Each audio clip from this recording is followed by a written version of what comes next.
और जब आप इस तरह के रैंक टर्नर्स या स्पिनिंग ट्रैक्स बनाएंगे तो ऐसे स्पिनर्स जो टेस्ट मैच स्पिनर्स नहीं है, जो टेस्ट मैच स्पेशलिस्ट नहीं है, उनका भी रोल बहुत ज्यादा बड़ा हो जाता है। मैंने कई बार जिक्र किया है कि हम इस तरह के विकेट्स क्यों बनाते हैं।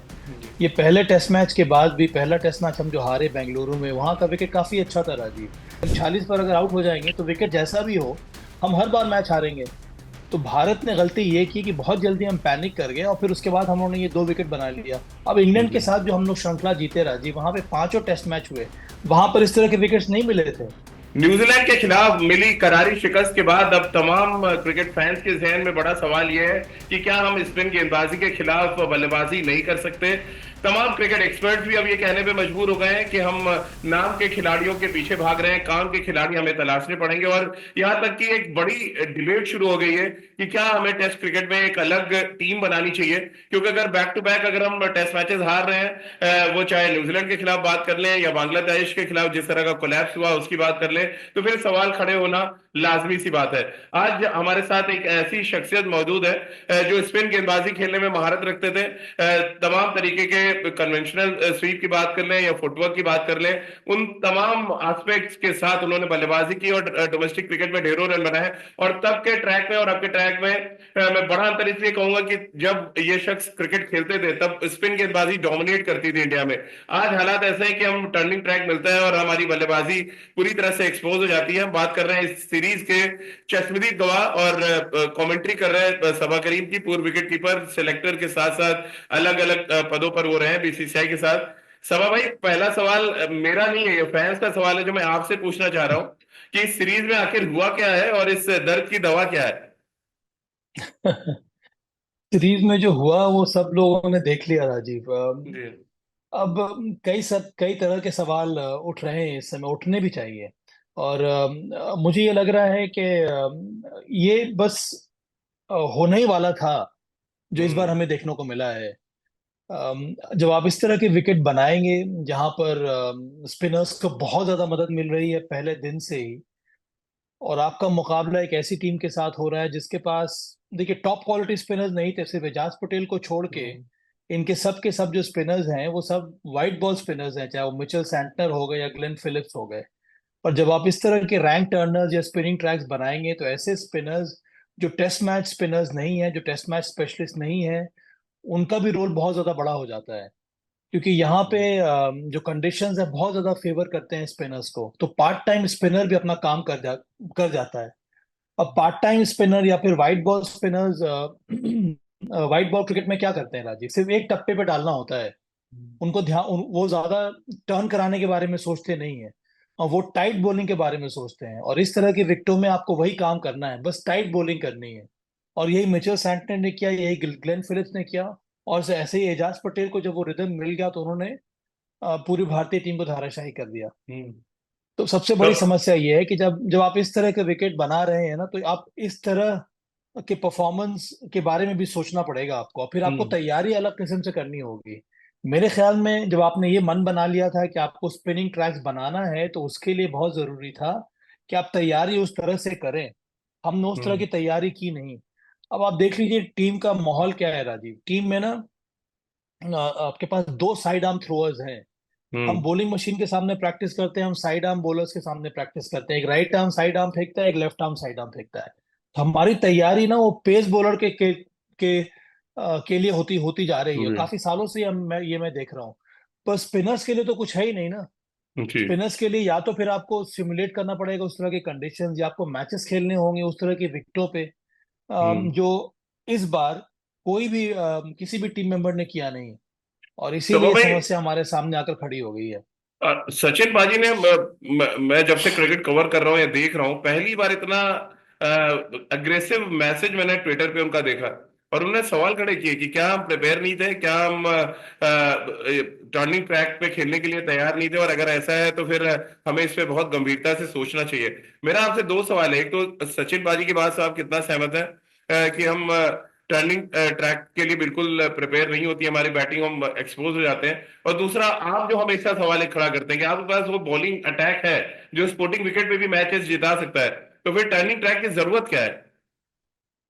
हाँ, ये बहुत ही मूल क्वेश्चन है ये राजीव। जी इसके बारे में मैंने कई बार जिक्र किया है कि हम इस तरह के विकेट्स क्यों बनाते हैं। जी। ये पहले टेस्ट मैच के बाद भी, पहला टेस्ट मैच हम जो हारे बेंगलुरु में, वहां का विकेट काफी अच्छा था राजीव। हम्म उसके बाद भी मैंने पोस्ट मैच के चैट में यही कहा था कि भारत को पैनिक करने की जरूरत नहीं है, क्योंकि हमारी हम्म टीम बहुत ही शानदार है।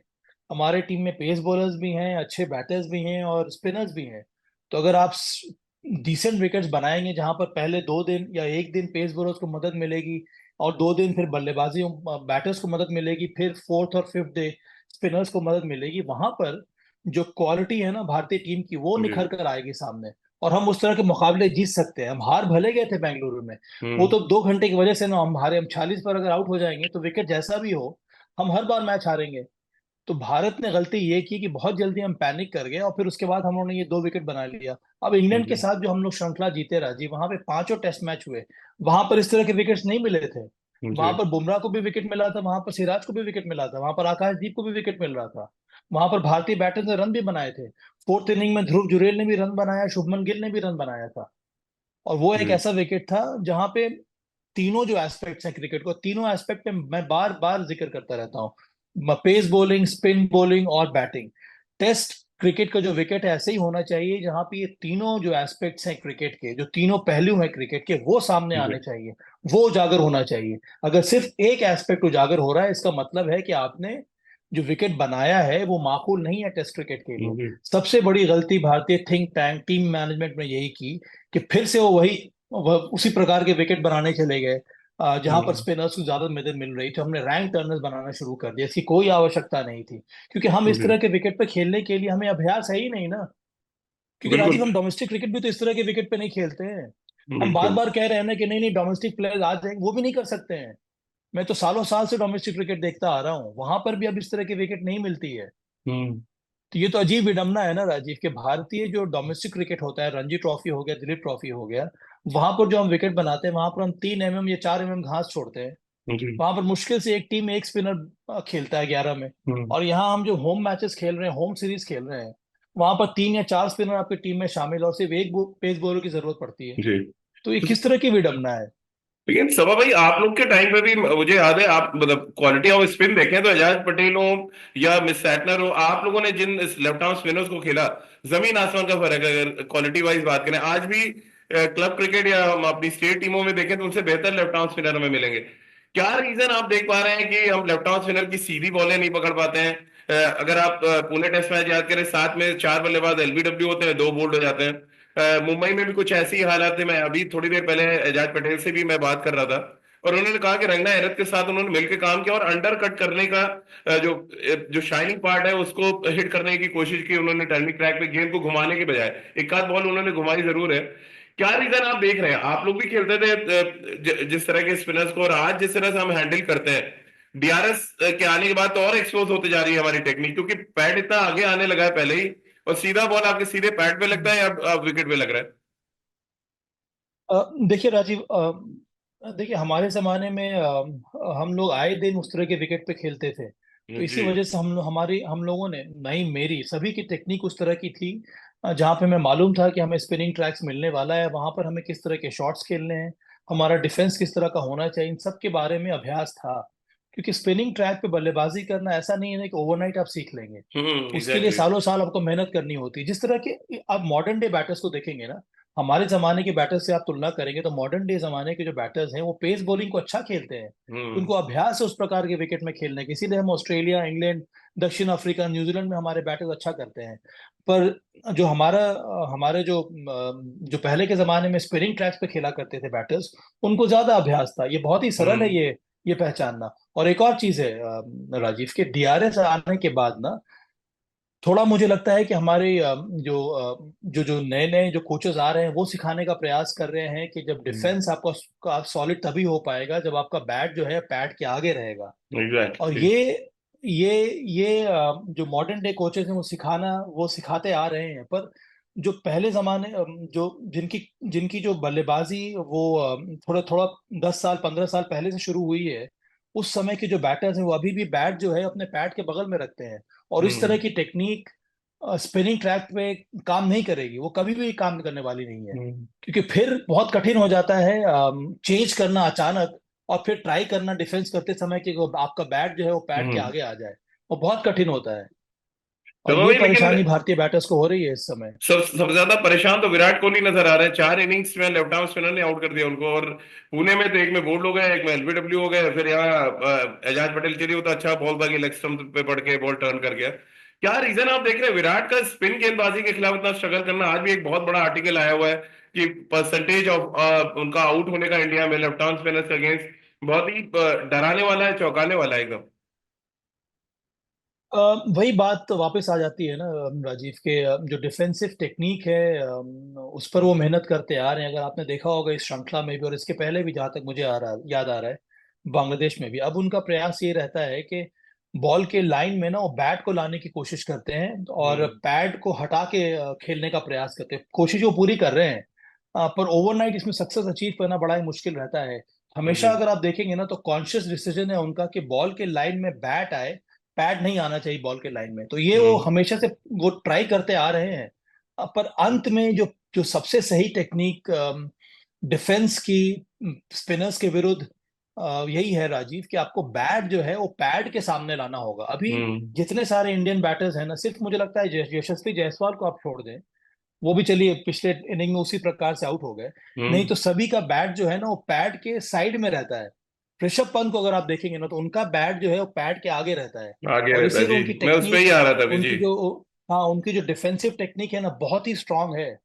पर हम्म। विराट कोहली को देख लें या फिर किसी भी, आप शुभमन गिल को देख लें, सबका जो बैट है ना वो पैड के साइड में आता है, पैड के आगे नहीं आता है। तो हम्म। डिफेंस करने के लिए स्पिनर्स के विरुद्ध खास करके ऐसी विकेटों पे बैट जो है आपका पैड के आना, आप सामने लाना होगा, तभी तो आप बॉल के लाइन में बैट रखेंगे। देखिए इस जी। तरह की विकेट पे राजीव, आपने भी बॉलिंग की है, बीट होने में कोई प्रॉब्लम नहीं है, आप बीट हाँ होते एग्जैक्ट। रहिए। हाँ, हाँ हम पर टर्न खेलने जा रहे हैं, हमें सीधी बॉल के लिए हाँ, तैयार तो रहना हमें चाहिए। हमें हमेशा बॉल के लाइन को ध्यान में रखकर खेलना है, जी। टर्न के लिए नहीं खेलना है आपको। टर्न के लिए आप जहां खेलेंगे आप आउट हो जाएंगे। पहली पारी में क्या हुआ, शुभमन गिल ने टर्न को मीट करने की कोशिश जी। की, बाहरी किनारे लगा। विराट कोहली के साथ भी यही हुआ। मुझे लगता है कि जब तक आप इसके ऊपर अभ्यास नहीं करेंगे और मैचेस इस प्रकार के विकेटों में नहीं खेलेंगे, तब तक उस इस पे एक्सेल करना बड़ा मुश्किल है। तो भाई आपको नहीं लग रहा पहले जब टेस्ट सीरीज होती थी, कैंप लगते थे 5 दिन 6 दिन के, और अगर आप कोई सीरीज खेलने जा रहे हैं आप तो ऐसा लगता है कि हम बस कोई इंग्लैंड से आ जा रहा है खेलने, कोई मुंबई से पहुंच जा रहा है खेलने, कोई कैंप्स नहीं है, कुछ नहीं है।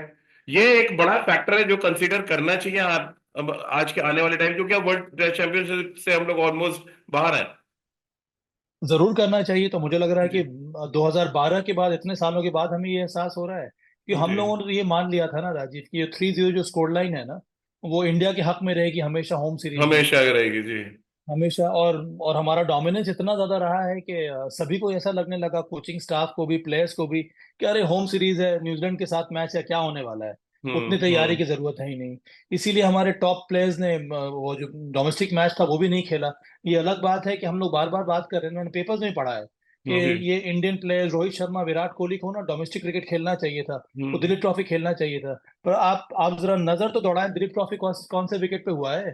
वो हम्म। बैंगलोर में मैच होता याद है, जहाँ पे मुशीर खान ने 100 किया था, जी। वहां पे जी। 4 या 5 घास है। उस तरह की तैयारी का क्या फायदा? अगर आप उस तरह की तैयारी कर रहे हैं तो फिर आप घास वाले विकेट बनाए ना होम सीरीज के लिए जी। भी। आप Ranji trophy, Dilip trophy matches करा रहे हैं 4 के घास पे, और आपने विकेट बना लिया है ड्रैंक टर्नर। हम्म। तो ये बहुत बड़ा अंतर है ना। तो वहां पे विराट कोहली खेलते भी, रोहित शर्मा खेलते भी, तो क्या फर्क पड़ता, कोई फर्क नहीं पड़ने वाला था। इसका मतलब ये है कि आपने गड्ढा खोदा और खुद ही गिर गया और आपको अंदाजा ही नहीं लगा गड्ढा किस पे हाँ। गहरा था। लेकिन सभा भाई, एक एक हम्म। जो अच्छी बात मुझे लग रही थी कि पहली बार ऐसा हुआ कि left arm spinner left handed बैट्समैनों के खिलाफ भी डोमिनेट कर गए। अगर आप ऋषभ को हटा दें तो सबसे ज्यादा लेफ्ट हैंडर्स खेले हैं पिछले कुछ दिन में प्लेइंग 11 में। यशस्वी जायसवाल थे, फिर आपके पास ऋषभ पंत है, फिर रविंद्र जडेजा, वॉशिंगटन सुंदर। इन इन सब के बीच में रहते हुए अगर इतनी विकेट ले जा रहे हैं लेफ्ट आर्म स्पिनर, तो क्या रीजन आप देख पा रहे हैं? क्या एक अलग कुछ इजाद कर लिया था जो शायद समझ नहीं आया किसी को?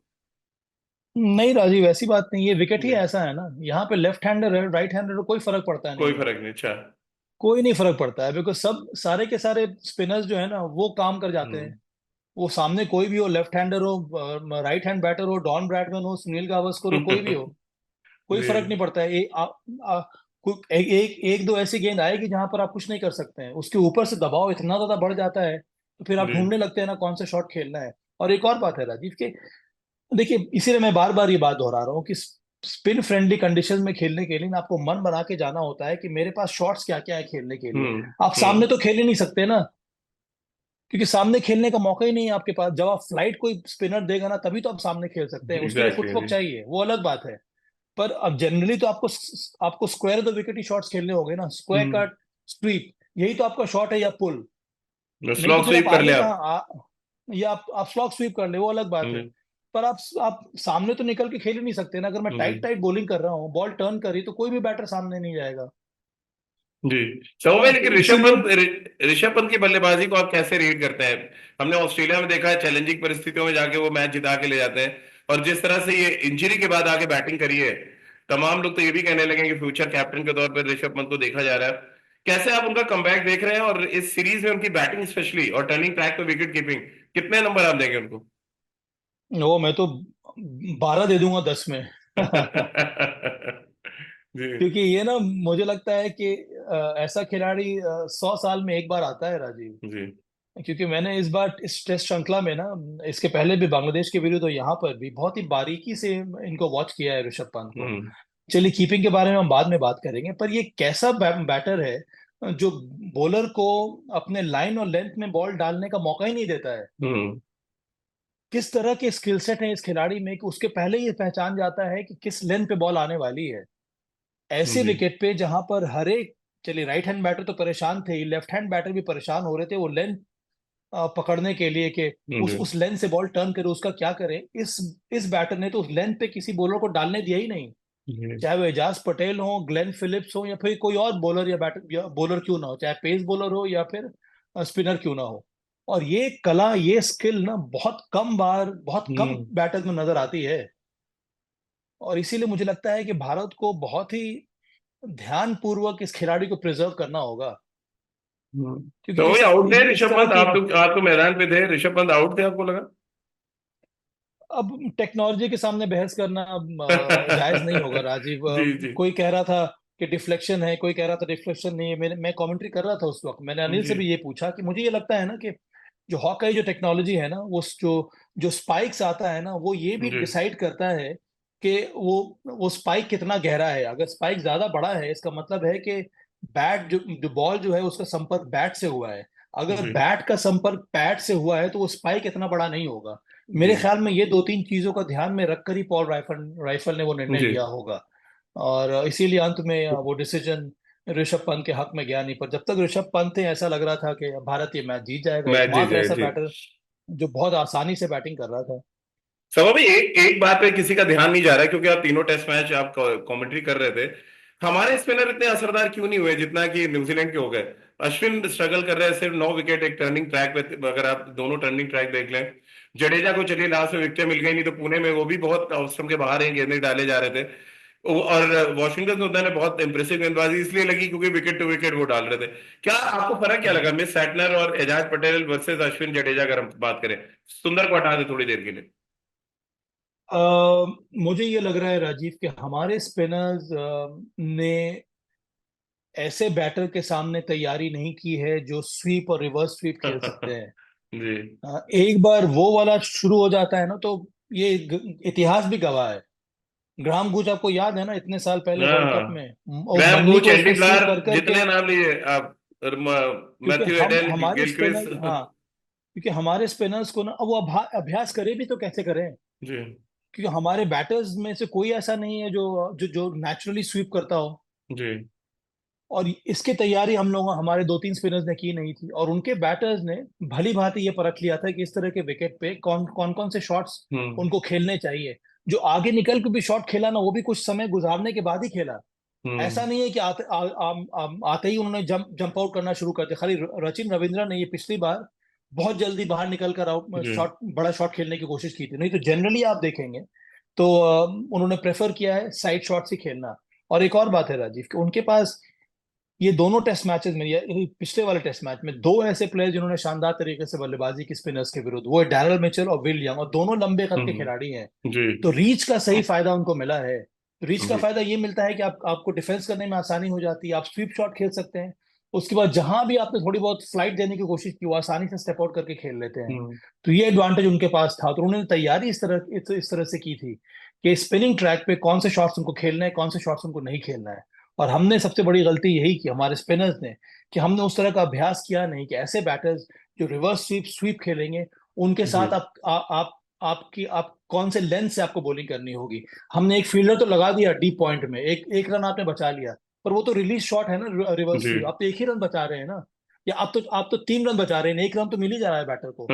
अंत जी। में स्पिनिंग ट्रैक पे जो उद्देश्य क्या होता है बैटर का, स्ट्राइक को रोटेट करना, बिल्कुल। वो तो उसको प्राप्त हो ही जा रहा है ना। बिल्कुल। तो ऐसा हो भाई, आखिरी दो सवाल। एक तो ये कि WTC में चांसेस आप क्या, आपको भी जीरो लग रहे हैं क्योंकि आप बड़े पॉजिटिव रहते हैं? 5-0 हराना ऑस्ट्रेलिया में एक सपने ही जैसा है। नहीं नहीं, मुझे लगता है कि बहुत कुछ वेरिएबल्स पर डिपेंड करता है ना राजीव, जी। कि दूसरी टीमें भी किस तरह से खेल रही हैं। हम लोग तो सिर्फ जी। ये चल के मान रहे हैं कि भाई ऑस्ट्रेलिया नंबर 2 पे, नंबर 1 पे है, वो नंबर 1 पे ही रहेगा। और अगर जी। हमने उनको 4-0 से हरा दिया तो हम क्वालिफाई कर जाएंगे WTC के लिए। तो मुझे लगता है कि हम्म। चांसेस हैं भारत के लिए, क्योंकि बहुत हम्म। कुछ निर्भर करता है कि दूसरी टीम किस तरह से परफॉर्म कर रही है। जी। तो इस समय अभी तो मुझे लगता है कि WTC के बारे में भारत को सोचना भी नहीं चाहिए। जी। अभी भारत को रिकवर करना होगा इस बुरी हार से। और उसके लिए भारत को ध्यान ये रखना होगा कि आप ऑस्ट्रेलिया टेस्ट सीरीज में किस तरह से मुकाबला देते हैं। वो जी। टेस्ट श्रृंखला जीतिए पहले, वो WTC तो बात की बात है। क्योंकि ये बहुत ही ये जी। एक टर्निंग पॉइंट है भारत के टेस्ट क्रिकेट में, कि आने जी। वाले समय में हमारे पास किस तरह के रिसोर्सेज रहेंगे, कौन कौन से प्लेयर्स हमें हमें ढूंढने होंगे जो आने वाले समय में नेक्स्ट 5 ईयर्स 6 ईयर्स तक भारत को रिप्रेजेंट करें। तो भाई आखिरी सवाल, रोहित शर्मा और विराट कोहली का करियर अब कैसे देख रहे हैं ये सीरीज के बाद? क्योंकि बैक टू बैक दो सीरीज हुई, बांग्लादेश और अब न्यूजीलैंड के खिलाफ, और फिर एक बड़ी सीरीज अब सामने। और वहां पे रोहित शर्मा जा नहीं रहे, पहले दो टेस्ट मैच के लिए उन्होंने कह दिया। कैसे आप देख रहे हैं दोनों का करियर? बहुत बड़े बैट्समैन है, बहुत बड़े मैच विनर हैं, हम सबको पता है। लेकिन हर एक बल्लेबाज का एक आता है जब आपका कहते हैं करियर उतार पे आता है। कैसे आप देख रहे हैं? ये टफ असाइनमेंट होगा दोनों जी। के लिए, क्योंकि अब चलिए, हर हर बैटर हर क्रिकेटर के करियर में आता है कि एक समय ऐसा लगने लगता है कि आपकी उम्र बढ़ती जा रही है और फॉर्म भी आपको डिजर्ट कर जाता है उस समय। अब पर अंत में आप उम्मीद यही करते हैं कि एक और हाई आए इन दोनों एक्सपीरियंस जी। बैटर्स के टेस्ट करियर में, और उसी हाई की मुझे उम्मीद है। अब ऑस्ट्रेलिया के बाद क्या होगा वो तो सबको पता है कि निर्धारित, जी। वो निर्भर करेगा आपके परफॉर्मेंस के ऊपर। पर मेरे विचार में ऑस्ट्रेलिया में खेलने के लिए हमारे बैटर ज्यादा इक्विप्ड हैं। जी। क्योंकि हम जैसा कि मैंने कहा कि हम लोग हमेशा उस तरह की प्रैक्टिस करते रहते हैं। कंडीशंस जैसा भी हमें, हमारी जो बैटिंग होती है वो हमेशा पेस हम्म। बॉलर्स के लिए ही ट्यून रहती है। तो मुझे उम्मीद है कि ये change of form, change of performance देखने को मिलेगा इन दोनों एक्सपीरियंस बैटर से। चलिए सभा भाई, बहुत बहुत शुक्रिया आपका बेबाक तरीके से अपनी बात रखने के लिए। और जिन मुद्दों को हम आप बहुत सालों से बात कर रहे हैं वो शायद जो एडमिनिस्ट्रेटर्स हैं वहां तक पहुंचनी चाहिए, कि हमें ऐसे टर्निंग ट्रैक की जरूरत नहीं है। जब हमारे पास इतने शानदार गेंदबाज हैं जो किसी भी पिच पर मैच जिता सकते हैं, तो फिर हम डर कर क्रिकेट क्यों खेल रहे हैं? एक टेस्ट मैच हारते ही हम टर्नर ढूंढने लगते हैं और फिर अंत में ये होता है कि हम सीरीज हार जाते हैं। बहुत बहुत शुक्रिया आपका हमसे बातचीत करने के लिए। Thank you Rajiv. Thank you भैया।